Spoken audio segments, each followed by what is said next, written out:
যেতিয়া বাহিৰৰ পৰা MBBS কৰি পিনে ইণ্ডিয়াত আহিব, অহাৰ পিছত যেতিয়া এক্সিট এক্সাম দিব, দিয়াৰ পিছত সেইটো ইণ্ডিয়াত যিমানখিনি MBBS আছে চবৰ লগত ইকুৱেলাইজ হৈ যাব।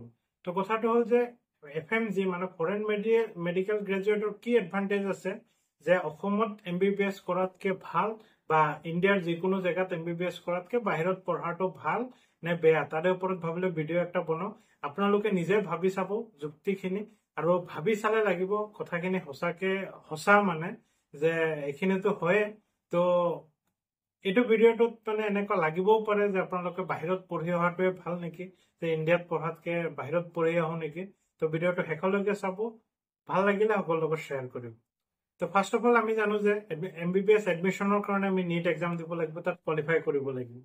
যেতিয়া কোৱালিফাই কৰিম, অকল কোৱালিফাই কৰিলে এডমিশ্যন নহয়, তাত হয় যে লিমিটেড চিট আছে, তাৰ কাৰণে কাট অফ ওলাব, আৰু অল ইণ্ডিয়াৰ কাৰণে বেলেগকে কাউন্সিলিং হ'ব আৰু ষ্টেট ৱাইজ বেলেগকে কাউন্সিলিং হ'ব।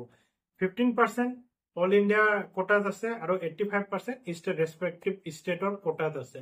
ধৰি লওক মই যিহেতু আছামৰ এক্সাম্পলটো দি আছো, যে অসমত এনেকুৱা হয় যে যিমানখিনি চিট আছে তাৰে ভিতৰত 15% গ'লেগে আৰু বাকী যিমানখিনি চিট থাকে সেইখিনিৰ কাৰণে কম্পিটিশ্যন কৰোঁ।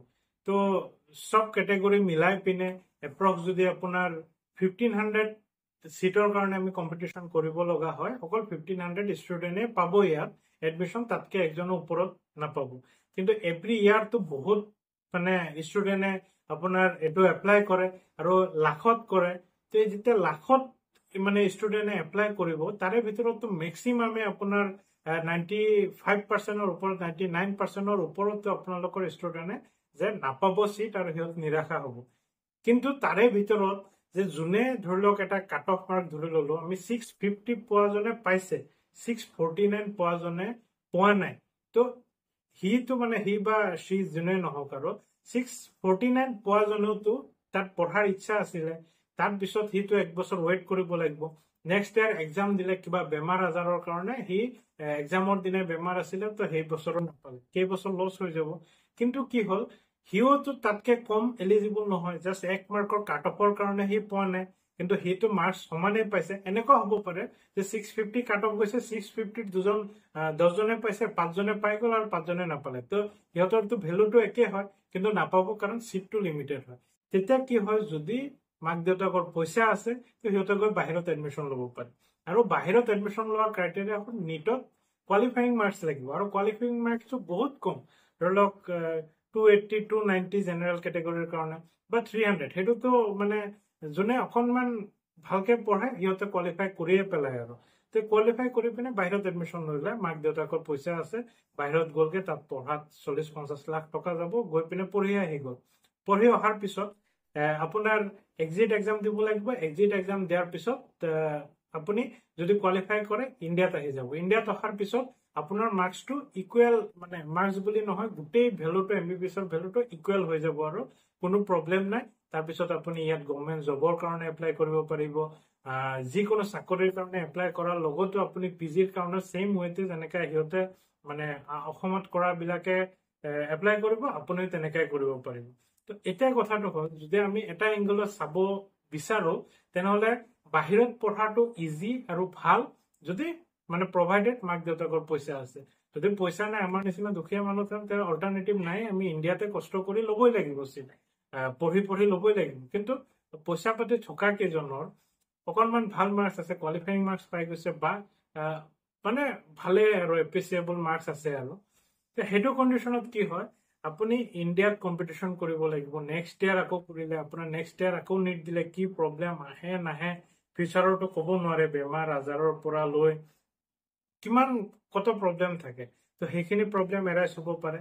লগত কি হ'ব পাৰে যে আপুনি একবাৰ দিলে, গোটেই 5 বছৰ পঢ়িলে, পঢ়াৰ পিছত আপুনি এক্সাম দি পিনে ওলোৱাৰ পিছত এতিয়ালৈকে ঠিকে আছিলে চব, যে আপুনি একবাৰ এন্ট্ৰি এক্সাম দি পিনে ওলালে, কিন্তু ওলাবলৈ কোনো টেনশ্যন নাই, আপুনি ছাবজেক্ট ৱাইজ পাছ কৰিলে, ওলালে, আপুনি ইণ্টাৰ্ণশ্বিপ কৰিলে, মাৰ্কশ্বিট পাই গ'ল। কিন্তু নেক্সট ইয়াৰ মানে 2025ৰ পৰা এনেকুৱা এটা কাহিনী আহি আছে, আপোনালোকে চবে শুনিছে, NEXT নেক্সট এক্সাম হ'ব, যোনটোৰ কাৰণে অহাৰ পিছতো মানে অসমত পঢ়া কেইজনেও নেক্সট এক্সাম দি পিনেহে ওলালে চাৰ্টিফিকেট পাব, তাত কোৱালিফাই কৰিব লাগিব।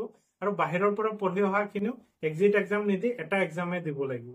এতিয়া চিম্পল ভাষাত শুনক যে যোনে বাহিৰত পঢ়িব সিহঁতৰ দুটা এক্সাম দিব লাগিব সেম, কিন্তু কথাটো হ'ল তাত কোৱালিফাইং মাৰ্কস এটেন্ড কৰিলে হ'ল। মানে কাট অফ মাৰ্কস নহয়, কোৱালিফাইং মাৰ্কস। আৰু কোৱালিফাইং মাৰ্কসটো বহুত কম থাকে, যে কাট অফটো লিমিটেড সিটৰ কাৰণে হয় আৰু বেষ্ট অফ বেষ্ট মানে সিহঁতক সিলেক্ট কৰা হয়, তাৰ বাকী কেইজন থাকি যায়। আৰু কিন্তু কোৱালিফাইং মাৰ্কস চবেই কৰিব পাৰে, চবৰ এক্সাম ভাল হৈছে, চবেই কোৱালিফাই কৰি থাকিব পাৰে, কোনো প্ৰব্লেম নাই। আৰু তাত বহুত ষ্টুডেণ্টে একেলগে পাছ কৰিব পাৰে। তো সেইটো কাৰণে এক্সিট এক্সাম দিয়াতকে মানে যেতিয়া নেক্সট হৈ যাব তেতিয়া বাহিৰত পঢ়ি অহাটো ইজি হৈ যাব। আৰু নিপিনে কোৱালিফাইং মাৰ্কস দি গ'লগে, তাৰ পিছতো অহাৰ পিছত আপোনাৰ একদম কাট অফ মাৰ্ক পোৱাৰ দৰকাৰ নাই, আপুনি তেতিয়াও সেই কোৱালিফাইং মাৰ্কসে লাগিব। আৰু অসমত পঢ়িলেও আপুনি বা ইণ্ডিয়াত পঢ়িলেও একেই কোৱালিফাইং মাৰ্কস দিলেহে আপুনি চাৰ্টিফিকেট পাব। তো দুয়োজনে ইয়াত ইণ্ডিয়াত অসমত পঢ়ি পিনে একদম কাট অফৰ কাৰণে ইমান কষ্ট কৰাৰ পিছতো আপুনি ওলাওতে লটকি থাকিব লাগিব, আৰু বাহিৰৰ পৰা আহিলেও সেই লটকি থাকিব লাগিব। তো অসমত আপুনি দুবাৰ লটকিলে, বাহিৰৰ পৰা আহিলে এবাৰ লটকিলে, মানে এবাৰ মানে ৱেইট কৰিব লগা হৈ আছে, আৰু এবাৰহে আপোনাৰ মানে অগ্নি পৰীক্ষা দুবাৰ দি থাকিব লগা হৈছে। তো সেইকাৰণে বেটাৰ, যদি পইচা পাতি আছে আৰু কোৱালিফাইং মাৰ্কস পাইছে, বাহিৰৰ পৰা আৰামত পঢ়ি আহক। পঢ়ি আহি একে প্ৰব্লেম একে মানে ভেলুৱে পাবগে। আৰু এক্সাম দিয়াৰ পিছত নেক্সট এক্সাম যোনটো হ'ব, সেইটো এক্সাম দিয়াৰ পিছত ভাল মাৰ্কস পালে বাহিৰৰ কেইটাও আহি পিজি চিট পাব, আৰু অসমৰ কেইটাও পিজি চিট পাব। কাৰণ নেক্সটটো সকলোৰ কাৰণে কম্পালচাৰী হৈ যাব। তো সোমাওতে আপুনি বহুত কষ্ট কৰি 2-3 বছৰত সোমাব পাৰে, নহলে পইচা থাকিলে বাহিৰৰ পৰা পঢ়ি আহিব পাৰে। তো এইটো ভিডিঅ' শুনি পিনে নিশ্চয় লাগিছে যে বাহিৰত পঢ়াটো ইজি। তো মাক দেউতাকৰ পইচাও থাকিব লাগিব, সেইটো একটা মানে ক্ৰাইটেৰিয়া। পইচা নাই যদি কষ্ট কৰি অসমতে পঢ়িব লাগিব। তো কোনটো বেটাৰ আপোনালোকে কমেণ্ট কৰি জনাব, যে নেক্সট মানে অসমত পঢ়াটো ভাল হ'ব নে বাহিৰত পঢ়াটো ভাল হ'ব। Bye bye.